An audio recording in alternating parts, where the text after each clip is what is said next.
오늘은 욥기 6장 말씀입니다. 6장과 7장이 엘리바스의 4장 5장의 그 가르침에 대한 응답으로 말해지고 있습니다. 오늘 말씀의 핵심은 엘리바스의 말을 듣고 욥이 친구의 우정에 금이 갔다는 듯이 얘기를 하는 장면입니다. 그러니까 욥기가 꼭 인생의 고난의 문제만을 다루는 게 아니라 인생의 전반적인 요소들을 다루고 있다는 걸 알 수 있습니다. 일단 욥이 말을 띠기를 나의 괴로움을 저울로 달아볼 수 있다면 바다의 모래보다도 더 무겁다라고 그렇게 시적으로 묘사를 합니다. 그만큼 내가 너무 무겁다, 힘들다. 그 무게를 너희들이 알겠느냐라는 그런 투로 얘기를 하는데, 모든 사람들이 인생에서 느끼는 그 무게, 그 무거움은 본인만 알지 이게 주관적인 것이라 어떤 공감을 잘하는 사람이라 할지라도 그걸 쉽게 알기는 어렵습니다. 그러니까 남이 나를 다 알아주리라는 것은 기대하는 것도 어떻게 보면 그건 헛된 기대일 수 있다라는 얘기입니다. 그냥 적어도 가장 제가 볼 때 훌륭한 건 들어주는 것, 그거 이상 해주기가 어렵다라는 것이 사실인 것 같아요.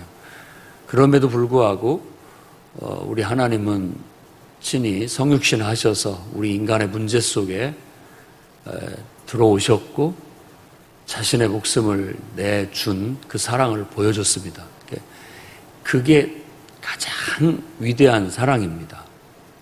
네, 그냥 뭘 바라고 뭐 내가 신세 타령을 하고 또 어떤 내 하소연을 하고 이런 것은 아닙니다. 그런데도 불구하고 정말 성육신 하듯 자신의 문제 속에 자기처럼 들어와서 그 모든 문제를 해결하는데 자기 목숨을 바쳤다라는 것은 그야말로 위대한 사랑, 위대한 우정, 위대한 충성, 어떤 수식어를 붙인다고 할지라도 그걸 다 설명하기는 어렵습니다.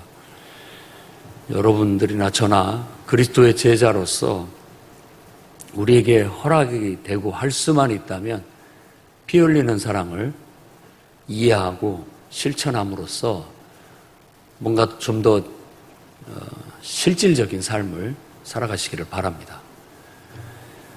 지금 욥기는 거의 서로 말로 주고받는 것으로 이어지고 있습니다. 그렇지만 이 말이라는 것은 우리의 이성 그리고 또 우리의 마음을 움직인다고는 하나 실질적인 것은 되지 못합니다. 아무 말 하지 않고 그저 배고픈 사람한테 밥 한 끼 주는 것이 오히려 100마디 말보다 더 효과적일 수 있다라는 얘기입니다. 아무튼 그의 무거움은 아마 친구들도 이해하지 못한다고 여긴 것으로 보여집니다. 자신의 심정을 1절에서 7절에 다 얘기를 하는데, 논리적인 이성으로 생각해봐도 또 감정적인 어떤 것으로 위안을 추구해와도 결국은 해결이 안 된다라는 것이, 아무리 감정적으로 위로를 해주려고 해도 또 이성적으로 그 사람을 깨우치려고 해도 안 된다라는 겁니다. 왜냐하면 전능자의 화살이 내게 박혔고 그 화살의 독이 내게 그 독을 마시게 함으로써 하나님의 그 두려움이 나를 엄습한다라고 얘기하면서 너무나 하나님의 이 모든 것들이 상황이 압도적이어서 거기에서 내가 감히 어떻게 할 수가 없다. 아무것도 할 수 없다. 신학자들의 표현으로 한다면 불가항력적이다. 불가항력적이에요. 더 이상 인간의 어떤 노력이 무의미하고 통하지 않는다. 너희가 그런 내 심정을 알겠느냐라는 말이죠. 5절 같은 표현은 아주 우리가 기억해 두면 좋을 표현인 것 같습니다. 들나귀가 풀이 있으면 어찌 울겠으며 소가 꼴이 있으면 어찌 울겠느냐. 내가 이유 없이 이러겠느냐라는 거죠. 어떻게 보면 한번 우리도 사람을 이해할 때 좀 생각해 볼 필요가 있습니다. 이유 없이 저러겠느냐. 뭔가 그런 이유가 있을 것이다 라고 여겨달라는 그런 하소연이 삶 속에 담겨 있다고 생각합니다. 누구도 이유 없이, 어린 아이도 이유 없이 울지 않는 거고, 또 짐승들도 이유 없이 울지 않는 법이고, 우리 인생들도 다 얼굴 표정이나 또 모든 말이나 다 들어보면 다 그 속에 뭔가가 있다라는 걸 알 수 있죠. 자, 8에서 13절 말씀 보면 이제 이 욥은 계속해서 친구 앞에서 내가 차라리 똑같이 죽는 것이 더 기쁜 일이고 복된 일이다 라는 걸 다시 재설득을 합니다. 내 간구, 내 소원 이런 얘기를 하면서 누가 들어주겠냐마는 전능자 곧 하나님께서 나를 멸시하기를 기뻐하사 오히려 끊어버리시기를 원한다는 투로 얘기를 합니다. 내게 진노하셨고 징계하셨다면 그 매를 받고 나는 그냥 이렇게 그 매 죽었으면 좋겠다라고 그렇게 이야기합니다. 그러면 내가 오히려 위로받고 기뻐할 것이다. 차라리 그것이 내게는 위로고 기쁨이다 라는 말입니다. 그러나 이 말씀에서의 그의 고백은 내가 거룩하신 이의 말씀을 거역하지 않았다 라는 그건 분명합니다. 그러니까 내가 하나님 말씀을 거역하지는 않았다. 그럼에도 불구하고 하나님께서 나를 멸하시기를 기뻐하시고 나를 치시사 끊어버리신다면 빨리 그렇게 했으면 좋겠다라는 그런 고백인 겁니다. 빨리. 이 몸이 쇳덩이도 아니고 너무 견디기가 어렵다. 내가 얼마나 더 버티겠느냐라는 그런 토로를 하고 있습니다. 그 다음에 14절에서 23절 말씀에 14절을 보면 낙심한 자가 비록 전능자를 경외하기를 저버릴지라도 그의 친구들로부터 동정을 받느니라 라고 하면서 이제 친구의 우정을 들먹이고 있습니다. 너희들이 정말 친구 맞냐? 너희가 나의 입장을 동정하고 있기는 하냐? 라는 그런 얘기죠. 그러면서 우정의 본질에 대해서 한번 우리가 생각해 보게 만들어 줍니다. 우정이라는 거, 여기서 쓰고 있는 그 친구 간의 우정을 말할 때 이 우정을 헤세드라고 하는 단어를 그렇게 번역을 했습니다. 사랑이라는 뜻이에요. 변함없는 사랑. 은혜라고도 얘기를 하고, 구약 성경에 하나님의 속성 중에 가장 강조하고 있는 게 이 헤세드입니다. 처음부터 끝까지 변함없는 충성된 사랑, 충실한 사랑, 처음이나 중간이나 끝이나 항상 똑같이 사랑하는 그 사랑. 그래서 아무리 이스라엘 백성이, 자기 백성이 하나님 말씀을 거역하고 불순종하고 가더라도 끝까지 사랑하시는 그 사랑. 예수님께서도 제자들을 사랑하실 때 끝까지 사랑하셨다라고 요한복음에 얘기한 것처럼 제자들이 좀 어리석고 미숙하게 행동을 하든 또 자신을 배반을 하든 변함없이 끝까지 그 똑같은 마음, 충성된 마음, 그 헌신된 사랑의 마음, 그걸 헤세드라고 얘기합니다. 근데 우리는 하나님과 우리 사이에 헤세드가 있어야 되고 또 인간들 사이에도 바로 그 하나님과의 헤세드를 가운데 두고 관계를 이루어 나가게 된다면 가장 이상적이라고 할 수 있겠습니다. 그러니까 가까운 사람, 친구라고 하면 가까운 사람을 주로 얘기하는 것이고 가깝게 지내는 사람, 또 형제도 마찬가지입니다. 가장 가깝고 가까이 지내는 그런 사람들 속에 저와 여러분들도 헤세드를 두고 항상 살아갈 수 있었으면 제일 훌륭합니다. 헤세드가 있어야 됩니다. 어떤 관계든지 간에 부모 자식의 관계든 형 친구들의 관계든 또 어떤 직장 내에서의 관계든 항상 하나님의 헤세드가 변함없는 그런 우정, 변함없는 충성됨, 변함없이 사랑하는 그 사랑, 이런 것들이 있게 된다면 세상을 밝게 하고 세상을 따뜻하게 하고 그래도 세상이 살만한 세상이 될 수 있다라는 겁니다. 우리가 그 사랑을 실천함으로써 세상에 빛이 되고 소금이 될 수 있기를 바랍니다. 자, 이 우정에 대해서 얘기하면서 그들에 대해 비유적으로 얘기하기를 내 형제들은 개울과 같이 변덕스럽고 물살같이 지나가는구나 라고 개울물에 비유를 합니다. 쭉 이야기가 얼음, 막 흙투성이에 얼음이 얼어있다가 그것이 녹으면 그 검은 물로 변하지요. 눈이 하얗게 내렸다가 결국은 얼음이 되고 얼음이 돼서 그것이 녹으면 또 물이 되고 나중에는 더위에 그 물은 말라 비틀어져 버리는 거예요. 그러니까는 그 먼 길을 가는 상인들이 가다가 물 좀 먹으려고 봤는데 물이 다 말라버려서 정말 이 목마를 때 찾았는데 말라 비틀어져 버린 개울밖에 없으니까 거기서 다 목말라 죽고 말더라 라는 이야기를 합니다. 이게 바로 비유인 것이죠. 친구들의 변화불쌍한 모습, 좋았다가 싫었다가 또 가까워졌다 거리를 뒀다가 또 서로 상처를 주었다가 받았다가 이런저런 변화를 겪은데 정말 이 욥이 지금 얘기하기는 이 상인의 이야기를 통해서 정말로 물이 필요할 때 목이 말라 죽으려고 할 때 물을 찾았는데 마실 물이 없어 나도 죽겠구나 라는 그런 하소연입니다. 정말 필요할 때 곁에 있어야 되는데 그게 없어요. 그런 답답함을 지금 말하고 있는 겁니다.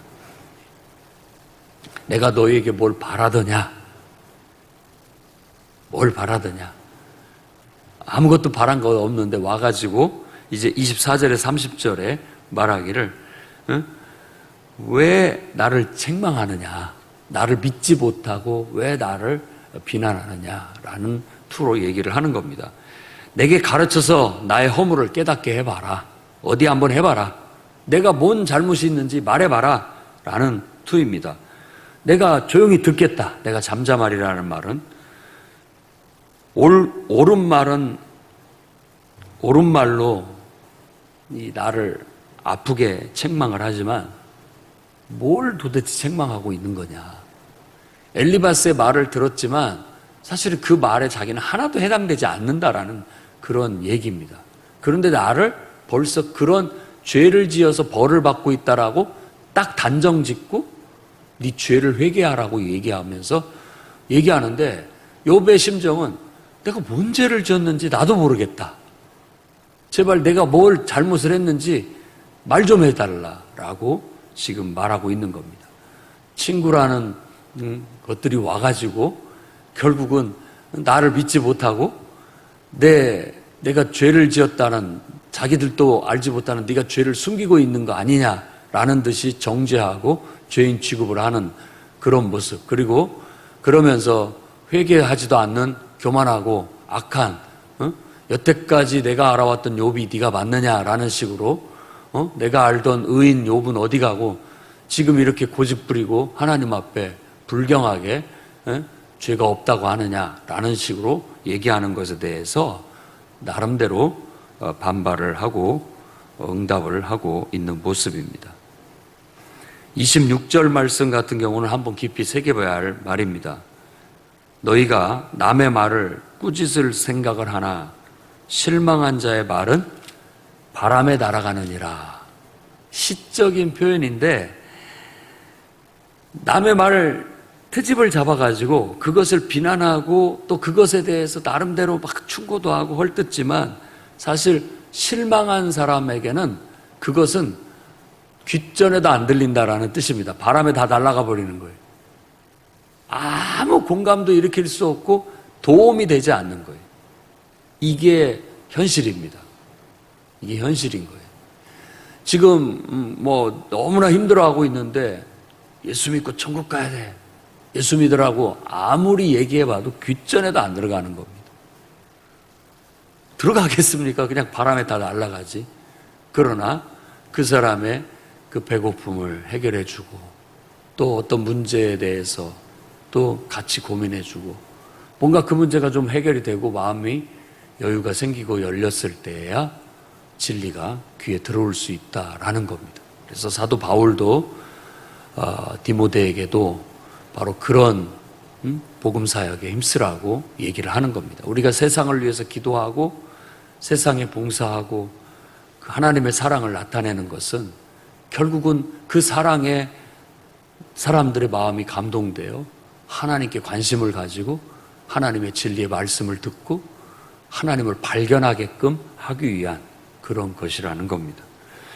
아무튼 우리가 지금 실망한 자의 마음에는 어떤 훈계도 어떤 책망도 비난도 말도 들어가지 않는다는 거예요. 일단은 아픈 데를 싸매주고 그 다음에 기회가 되거든 그 사람이 마음을 열거든 자연스럽게 우리는 복음을 또 생명의 말씀을 위대한 교훈과 가르침을 넣어줄 수 있다라는 겁니다. 그런데 지금 이제 욥도 굉장히 거칠게 지금 변했죠. 사람이라는 게 이 몸이 힘들고 그러니까 몸도 마음도 힘드니까 당연히 그 안에 있는 것들이 밖으로 나오게 되는 거예요.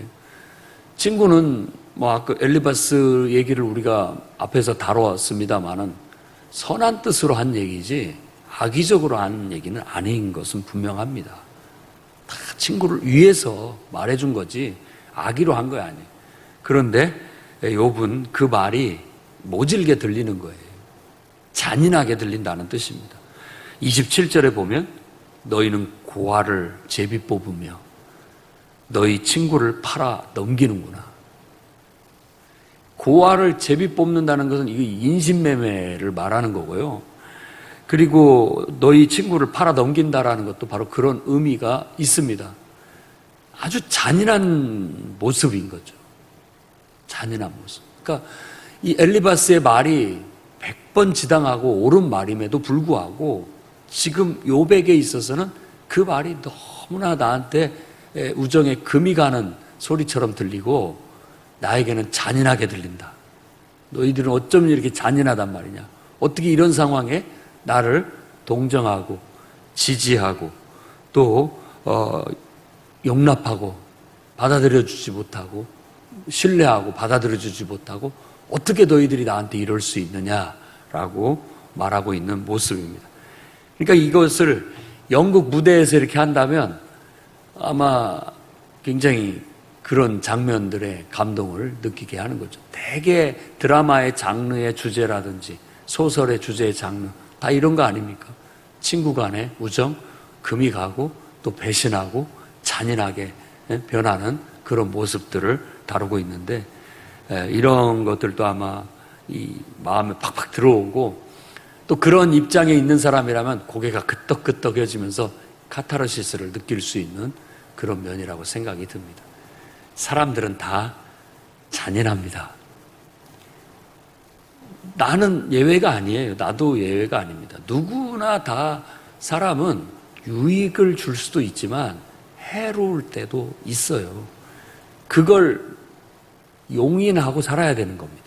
우리가 서로 함께 산다라고 했을 때는 그걸 어느 정도는 용납한다는 뜻입니다. 도가 넘어서면 문제가 더 크게 돼서 관계가 깨어지겠지만 어느 정도는 존재 자체가 악인 경우가 있어요.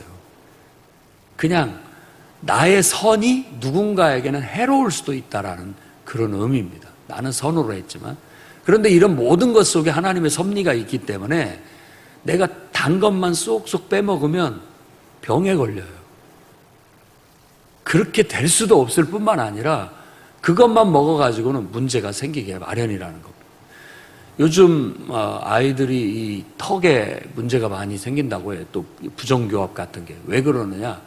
거친 음식들을 씹어서 안 먹어서 그렇다는 거예요. 턱이 발달을 못해가지고. 턱이 발달을 해야 이가 그 들어앉을 공간이 착착착 생겨서 이도 반드시 나고 이렇게 되는데 다 얼굴 작게 만들려고 이렇게 하는 것인지 어쩐지를 모르지만 어려서부터 거친 음식 이걸 막 물어뜯고 막 씹어먹고 해야 되는데 그걸 안 하고 너무 편하게 사니까 이게 발달을 못하니까 이가 다 들어앉을 자리도 없을 뿐만 아니라 그로 인해서 부정교합도 많이 생긴다고 해요.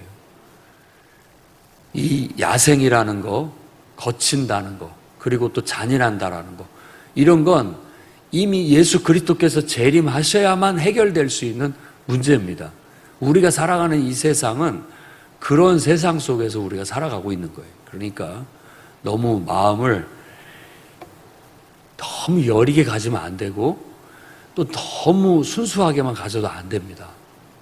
이런 것들을 감당할 수 있는 이게 모진 마음, 또 혹은 이렇게 그 당당한 마음, 그런 것 정도는 그냥 살짝 스치고 지나가는 것 정도 훌훌 털고 아무렇지도 않게 살아가야지. 이러니까는 못 살겠다, 저러면 못 살겠다, 어떻게 이럴 수 있느냐, 저럴 수 있느냐, 너무 민감해지면 서로가 피곤해지는 겁니다.